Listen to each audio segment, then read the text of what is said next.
Dombivli railway स्थानकामध्ये लोकलचा डबा रुळावरून घसरला। कळवा कारशेडवरून कल्याणकडे ही लोकल जात असताना ही दुर्घटना घडली।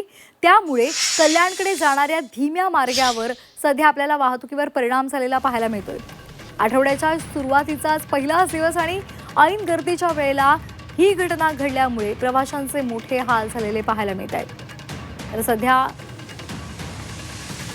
रेल्वेचे कर्मचारी आहेत आणि त्याचबरोबर इतर सुद्धा कर्मचारी रेल्वेचा डबा पुन्हा एकदा रुळावर ठेवण्यासाठीचं काम हे आता सध्या सुरू आहे। आशिष भोईर आमचे प्रतिनिधी आपल्या सोबत आहेत। आशिष, साधारण किती वेळात हे काम पूर्ण होईल आणि काय सध्याची स्थिती आहे, वाहतुकीवर कसा परिणाम झालाय?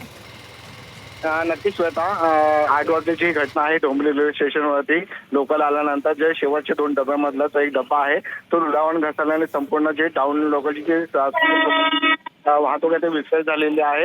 रेल्वे प्रशासनाकडून युद्ध पातळीवरती काम सुरू आहे। मुंबईवरनं 2 टीम मागवण्यात आलेल्या आहेत। त्याचप्रमाणे कल्याणचे जे लोकल ट्रेनमधले जे कर्मचारी ते देखील आलेले आहे। त्यामुळे रेल्वे प्रशासनाकडून लवकरात लवकर हा रेल्वेचा डबा जो आहे तो रुळावरती आणण्याचा प्रयत्न सुरू आहे। लोकलचे जे डबे जे आहे ते जे कपलिंगची वेगळी करण्यात आलेली आहे, डबे जे आहे ते वेगळे करण्यात आलेले आहेत। कारण की जो रेल्वेचा जो डबा आहे त्याचा जो रुळवरनं घसरल्यामुळे ते काम करता येत नसल्यामुळे 2 भाग जे आहेत ते रेल्वेचे करण्यात आलेले आहेत।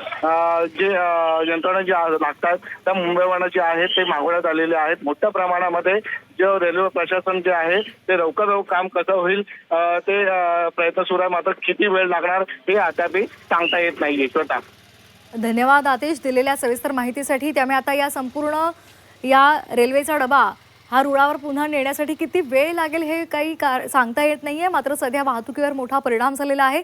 प्रवाशांना मात्र ऐन गर्दीच्या वेळेला मोठा मनस्ताप सहन करावा लागतोय।